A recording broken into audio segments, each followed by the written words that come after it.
Alhamdulillah nahmaduhu wa nasta'inuhu wa nastaghfiruh wa na'udzu billahi min shururi anfusina wa min sayyiati a'malina may yahdihillahu fala mudilla lahu wa may yudlil fala hadiya lahu. Asyhadu an la ilaha illallah wahdahu la syarika lahu wa asyhadu anna Muhammadan 'abduhu wa rasuluh sallallahu alaihi wa ala alihi wa sahbihi wa barik wasallim. Rabbi ishrah li sadri wa yassir li amri wa hlul 'uqdatam min lisani yafqahu qawli. Rabbi zidni ilman warzuqni fahman. Amin ya rabbal alamin. Yang sama-sama kita hormati, saya membacakan yang panitia sampaikan dan yang sama-sama kita hormati Bapak Ketua Takmir Mushola sekaligus panitia pelaksana Mushola Nur Sa'adah Bapak Haji Madani bin Haji Simat. Semoga Allah senantiasa menjaga beliau. Amin. Yang sama-sama kita hormati Al-Ustaz Sofyan Rohani SPDI. Semoga Allah senantiasa menjaga beliau. Amin. Yang sama-sama kita hormati Bapak Ketua RW kita RW 06 Bapak Subandi Ilyas. Semoga Allah senantiasa menjaga beliau sehat dunia selalu. Kemudian yang sama-sama kita hormati ini pihak kelurahan Bapak Rudir Budianto sini dan Ustaz Bayuni dari Masya Allah, imamnya suaranya bagus Masya Allah. Baik, Bapak Ibu yang dirahmati Allah, kita akan membahas tentang ketakwaan yang mana di sini kejadiannya kurang lebih 1400 tahun yang lalu. Alhamdulillahirrahmanirrahim, kita ucapkan segala puji bagi Allah Tuhan semesta alam yang telah memberikan kita begitu banyak macam nikmat, terutama nikmat Islam, nikmat iman, nikmat ihsan, serta nikmat tauhid, sehingga kita dapat berkumpul di acara Isra Mi'raj ini. Tadi saya tanya sama Ustaz Sofyan, Ustaz, ini kalau subuh jamaahnya semangat 4 saf, ini Masya Allah. Ciri-ciri penduduk yang berkah itu sholat berjamaahnya penuh, musholanya penuh, Jadi itu ada tanda-tandanya kalau penduduk itu keberkahan penduduk itu ada di keberkahan pada mushola atau masjidnya ramai, Dan tak lupa sholawat serta salam semoga dilimpahkan kepada Rasulullah Muhammad Sallallahu Alaihi Wasallam serta keluarga dan para sahabatnya dan umatnya, semoga kita termasuk di dalamnya hingga hari kiamat. Amin amin ya rabbal alamin.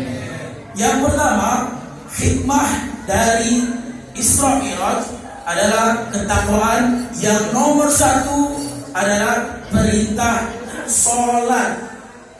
Dan ini satu-satunya modal terakhir kita ketika kita mau bertemu Allah.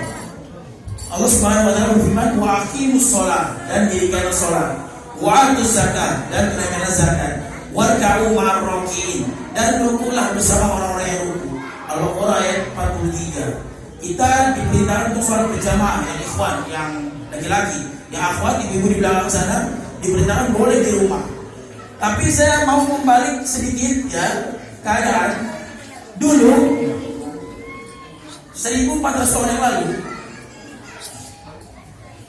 itu Rasulullah kehilangan 2 orang yang dicintainya. Yang pertama Khadijah, yang kedua Abu Thalib.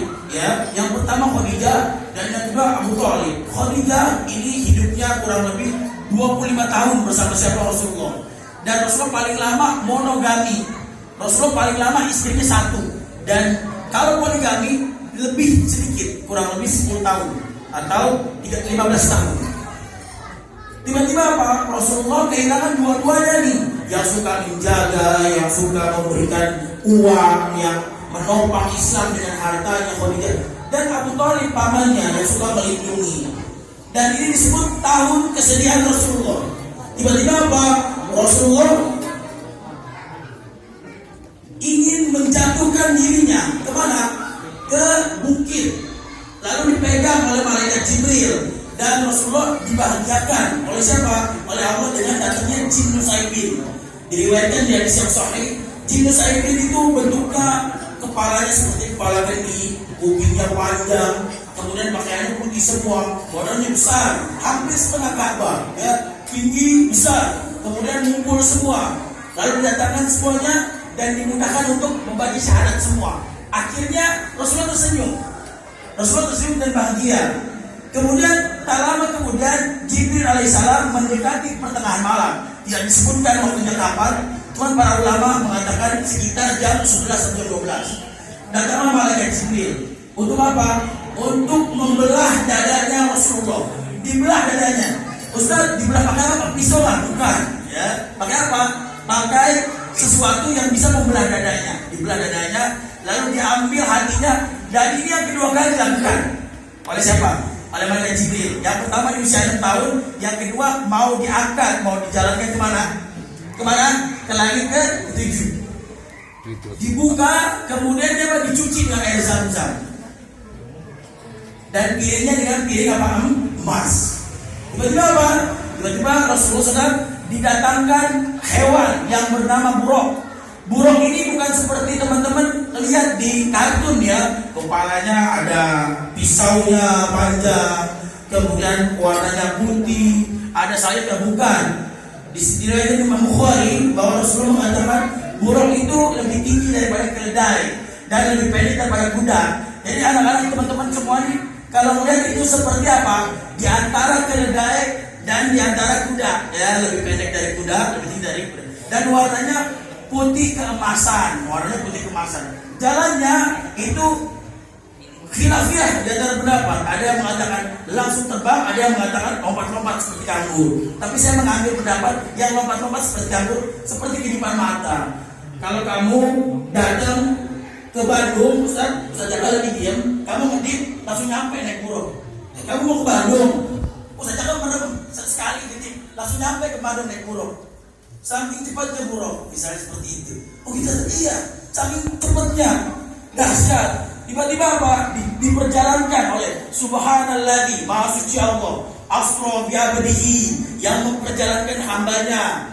Lailan minal Masjidil Haram, dari malam di malam hari, dari Masjidil Haram ilal Masjidil Aqsa, sampai Masjidil Aqsa. Terus langsung semua nyampe ke Masjidil Aqsa. Kenapa? Karena di Masjidil Aqsa ada sebuah terminal perkumpulan para nabi di sana.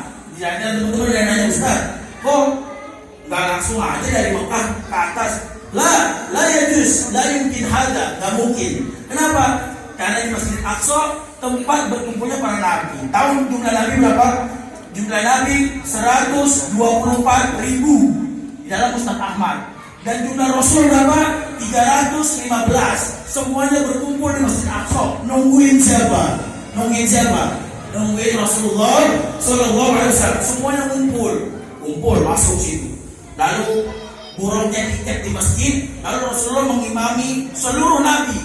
Nabi jumlahnya berapa teman-teman? 124.000. Rasul berapa jumlahnya? 315. Semuanya tumplak di Masjidil Aqsa, ngumpul semua. Rasulullah imam. Semua orang bersepakat bahwa Nabi yang paling mulia Rasulullah, karena Rasulullah jadi imam. Tidak disebutkan sholat apa, tapi yang jelas Rasulullah bersabda, beliau sholat 2 rakaat. Ustaz, dulu kan belum ada sholat. Bagaimana sholat? Tidak diceritakan sholatnya apa, ya? Karena belum ada perintah sholat. Yang jelas Rasulullah mengimami di Masjidil Aqsa. Masuk terbang nggak naik buruk teman-teman, cuma naik buruk dari Masjidil Haram ke Masjidil Aqsa. Ke atasnya diangkat sama malaikat. Diangkat sama mana? Malaikat. Nah, tiba-tiba Rasulullah ke langit yang pertama. Siapa yang tahu? Adik-adik, langit pertama ketemu siapa? Langit pertama ketemu siapa? Nabi Adam. Rasulullah bertemu dengan Nabi yang tingginya 60 hasta atau kurang lebih 27,5 meter. Rasulullah bersabda, demi Allah,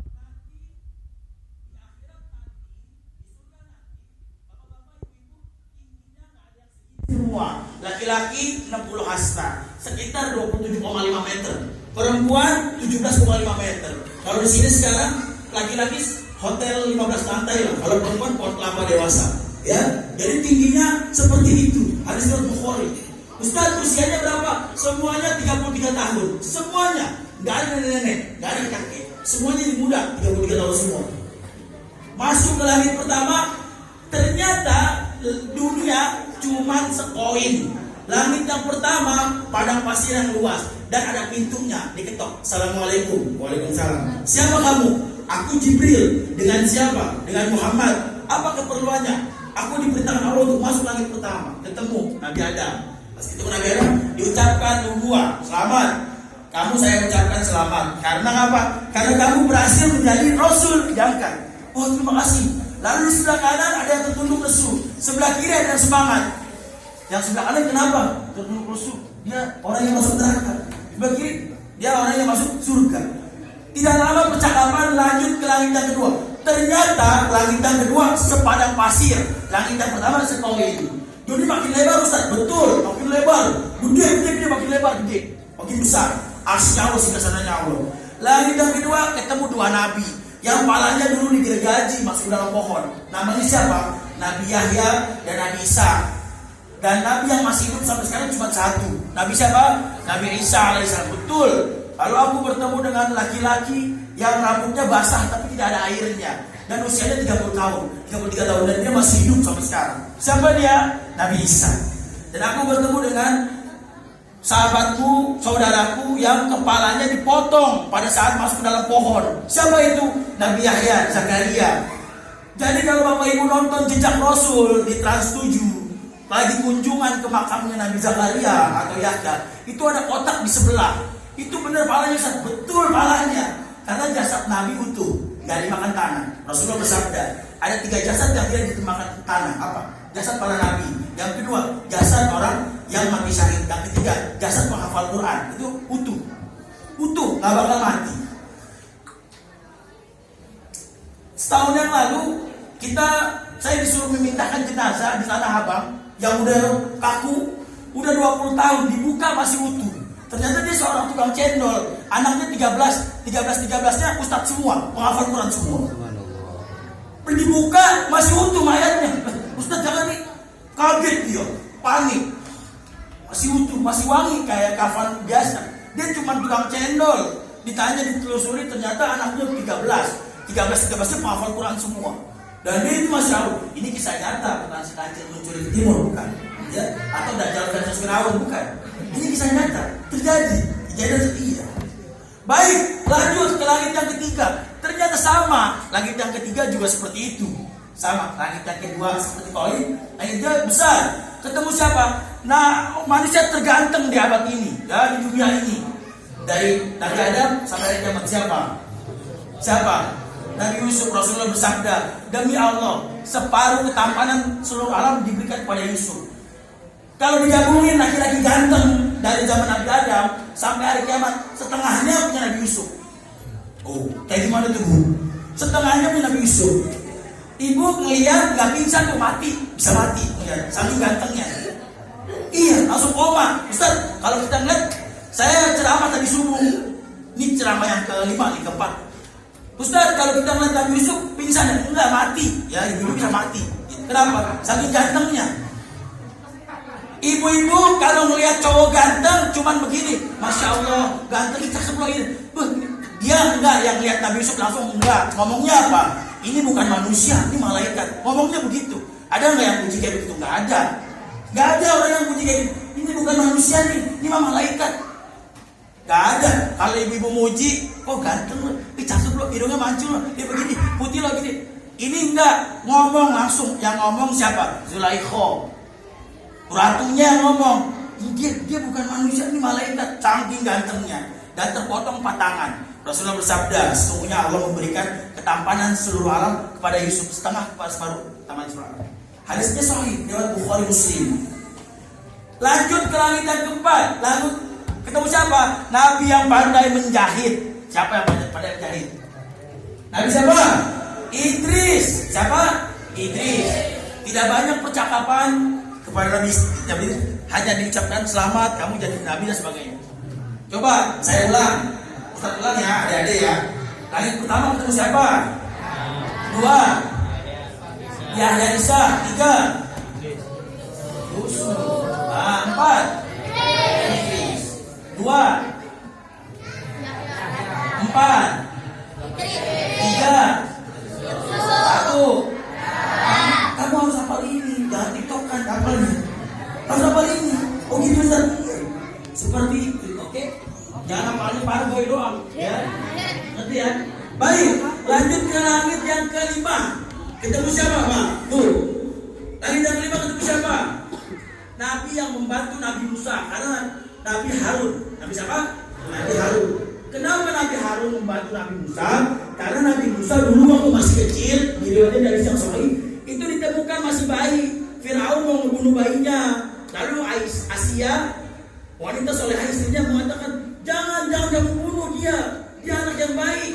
Ketika nemu di Sungai Nil, ya udah kita bikin sayembara. Saya kasih pilihan antara api sama pisang, antara api sama buah. Kalau anak ini milih api, boleh hidup. Kalau anak ini milih pisang, saya akan bunuh. Kata siapa? Kata Firaun. Baiklah gitu. Lalu Allah membisikkan ke telinga Nabi Musa, Musa, pilihlah api. Laisa kadzalik, yang begitu, jangan milih yang buah. Janganlah. Akhirnya Nabi Musa baiknya berangkat, milih apa? Milih api, dimakan apinya. Makanya mulutnya cadel. Kalau ngomong nggak jelas, penyampaiannya kurang. Ditemenin ngomong sama Firaun. Sama siapa temennya? Sama siapa saudaranya? Nabi Harun ucapkan selamat. Assalamualaikum warahmatullahi wabarakatuh. Ya Rasulullah, selamat kamu menjadi Rasul. Langit kelima Nabi Harun. Langit keenam siapa? Nabi Musa yang keenam, ya. Akhirnya ketemu Nabi yang koker, kuat, ya. Dan Nabi Musa pernah nonjok malaikat sampai matanya copot. Diriwayatkan dari Syekh Sahih hadis qudsi, benar. Jangan ngomong. Dan ketika dipukul matanya copot, bola matanya gelinding, teman-teman, keluar. Saking kuatnya tenaganya. Makanya Nabi Musa musuhnya siapa? Firaun, karena Nabi Musa memiliki mukjizat. Kalau dia, teman-teman tahunya memotong lautan. Ada lagi, dia memiliki tenaga yang kuat. Sekali mukul langsung mati, meninggal. Siapa yang ada ibu-ibu nanya ke saya, Ustaz, kan itu kan makhluk halus, betul, tapi malaikatnya menyamar jadi laki-laki. Terus dia mau ngambil, dipukul. Silakan Bapak Ibu baca hadis qudsi, ada ketika Nabi Musa menampar malaikat maut, matanya copot. Bukan bonyok, bukan. Tapi kalau nonjok orang bonyok kan? Bonyok. Ini matanya copot, matanya keluar. Seperti itu. Matanya keluar, malaikat seperti itu, saking kuatnya. Lalu Nabi Musa membaiat Rasulullah, aku mengakuimu sebagai Rasul, Nabi dan Rasul. Tiba-tiba apa? Tiba-tiba Nabi Musa nangis, teman-teman. Ditanya sama Rasulullah, kenapa nangis? Aku sedih, umatku lebih sedikit yang masuk surga daripada kamu. Lalu Rasulullah melanjutkan perjalanannya, bertemu malaikat Nabi siapa? Yang ketujuh, Ibrahim, ya. Sebenarnya Bapak Ibu, bahasa Arab nggak ada ra, nggak ada, adanya ro. Sebenarnya Ibrahim, bahasa Arab nggak ada ra, nggak ada, adanya apa? Adanya ro. Sebenarnya namanya Ibrahim. Jadi tulisannya Ibrahim. Sebenarnya bukan Ibrahim, Ibrahim pakai ro. Karena bahasa Arab nggak ada ra, nggak ada, adanya ro. Ibrahim. Ketemu Nabi Ibrahim, penghulunya Nabi yang hanya pakai pakaian, pakai baju, semuanya telanjang, semuanya tanpa busana.